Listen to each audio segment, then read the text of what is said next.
भारतीय मजदूर संघ के पर्यावरण पर आज की ये कार्यक्रम, जैसे कि आप लोग जानते हैं, भारतीय मजदूर संघ पूरे हिंदुस्तान में ये पर्यावरण बचाने के लिए ये कार्यक्रम करती रहती है हर साल। और इस कार्यक्रम के द्वारा हम सारे हिंदुस्तान में, बल्कि पूरे हिंदुस्तान से बाहर पूरे विश्व में ये पर्यावरण के ऊपर हम लोग मैसेज देने की हमारी जो प्रयास है, उस प्रयास बद हम लोग काम करते हैं।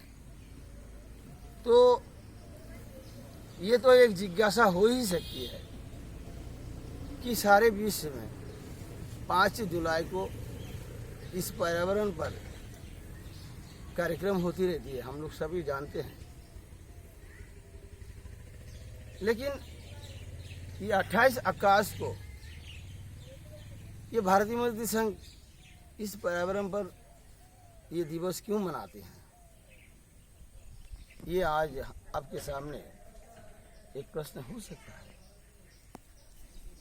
मित्रों, इसी प्रश्न के उत्तर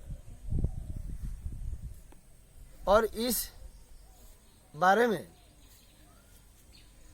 2-4 बातें आपके सम्मुख मैं निवेदन करने के लिए यहाँ उपस्थित हुआ हूँ। ये भारतीय मजदूर संघ 28 अगस्त को इस पर्यावरण के ऊपर ये कार्यक्रम क्यों रखती है, आप लोग जानते हैं। 17-30 को हिंदुस्तान के उत्तराखंड में एक वन जिसका नाम था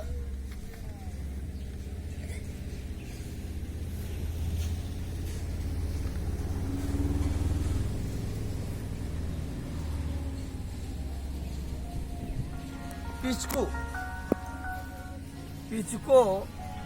पेड़ था।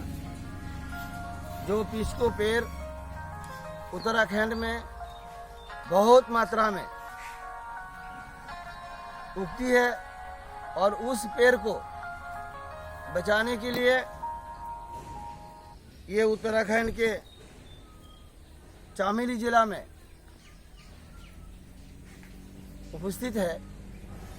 और इस पेड़ को बचाने के लिए, पिचकू पेड़ को बचाने के लिए वहाँ के गांव के जितने मजदूर थे, गांववासी थे, सारे लोग सन 1970 को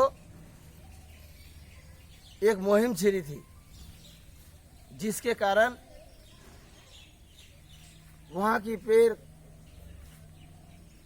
की जमींदारों ने अपने स्वार्थ के लिए, अपने जीवन शैली को अच्छे करने के लिए, घर बनाने के लिए, ईंधन जलाने के लिए ये पेड़ को काटने लगा।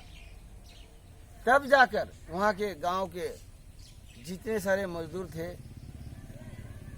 गांव के दूसरे जो गांववासी थे, सारे के सारे लोग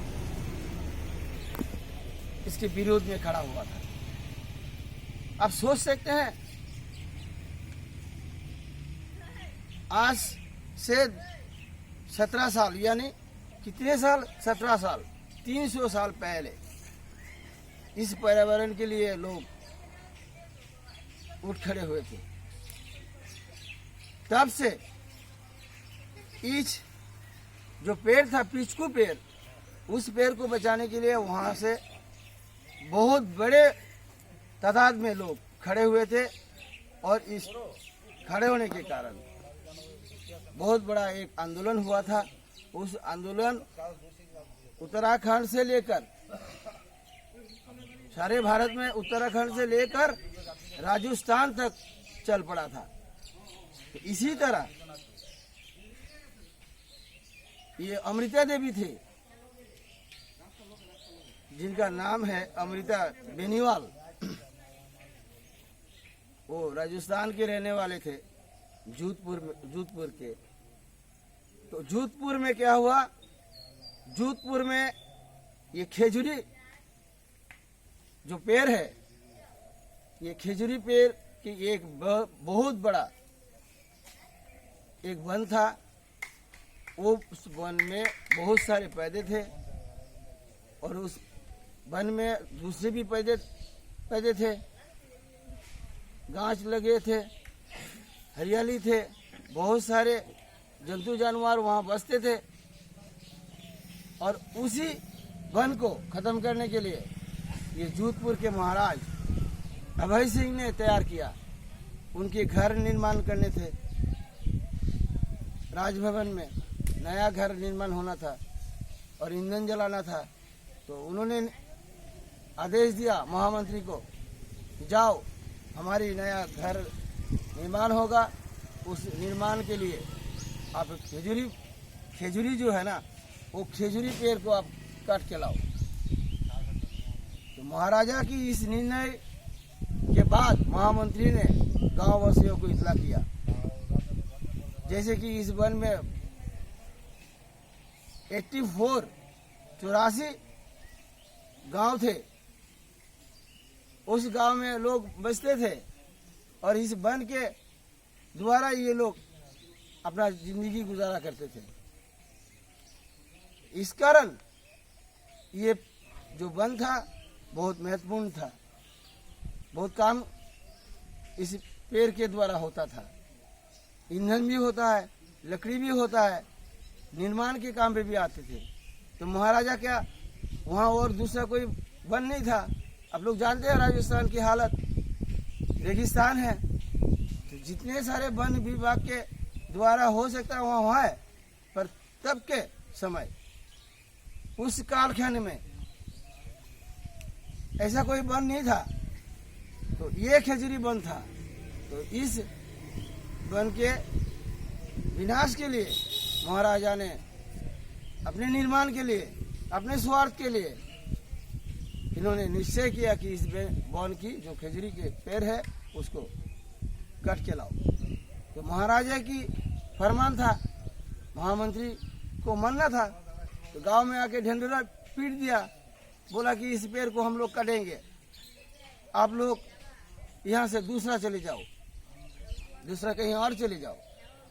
ये निर्णय गांव के लोगों ने मानने से इनकार कर दिया। विशेषकर अमृता देवी ने मुहिम छेड़ दी और उसी समय चल रहा था उत्तराखंड से ये आंदोलन भी चल रहा था पिस्कू पेड़ को बचाने के लिए। बहुत बड़ा आंदोलन था। उस आंदोलन के कार्यकर्ता उन्होंने समझाया ये पर्यावरण के बारे में कि पर्यावरण को बचाने के लिए, आप लोग जानते हैं पर्यावरण की महत्व। आज पर्यावरण खराब होने के कारण कितने सारे बीमारियां हमारे देश में हम लोग झेल रहे हैं, इसी पर्यावरण के कारण। तो पर्यावरण को बचाने के लिए हम लोग अभी भी जो भी काम कर रहे हैं, बहुत काम कर रहे हैं। इसके ऊपर अब सबका मैं ध्यान आकर्षित करना चाहूँगा। आगे आइए बंधु, पर्यावरण को बचाइए। आने वाला जो हमारी पीढ़ी है उन पीढ़ी को रक्षा कीजिएगा।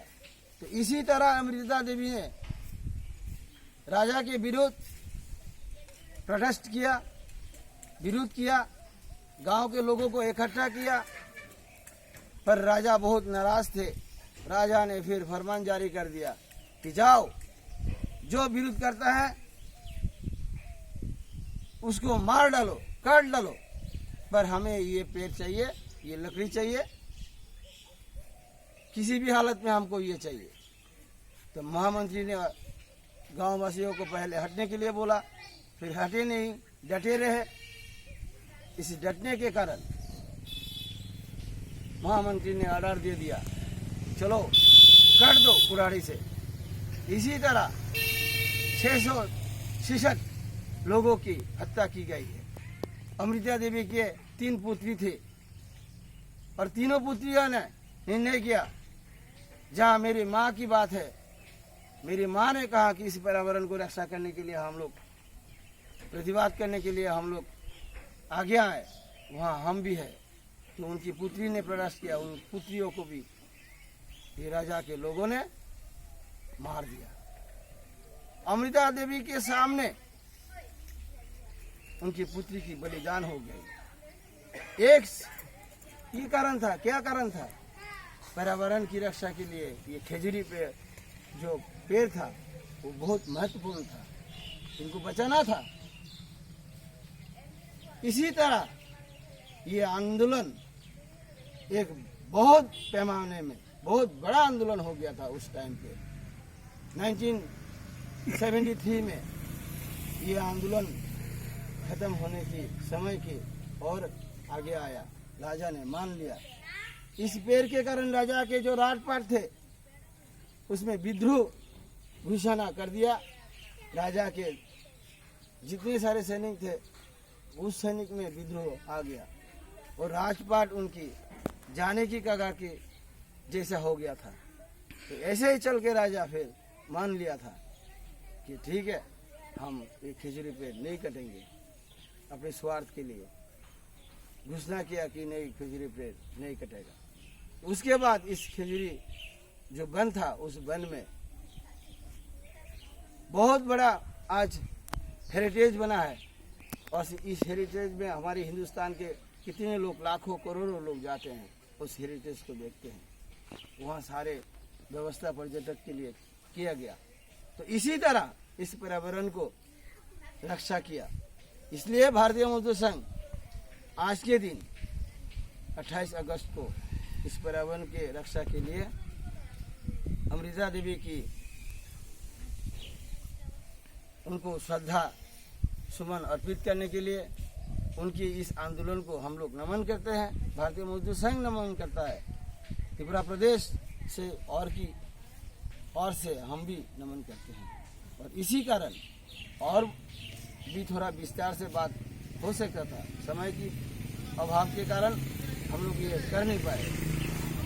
इसलिए मित्रों, मैं ये पुनः कह सकता हूँ और कहना चाहता हूँ कि भारतीय मजदूर संघ की ये जो मुहिम है पर्यावरण को बचाने के लिए, जीवन को बचाने के लिए, दूसरा भी आगे आए और आगे आए सब, क्योंकि इसमें कोई स्वार्थ नहीं है भारतीय मजदूर संघ का।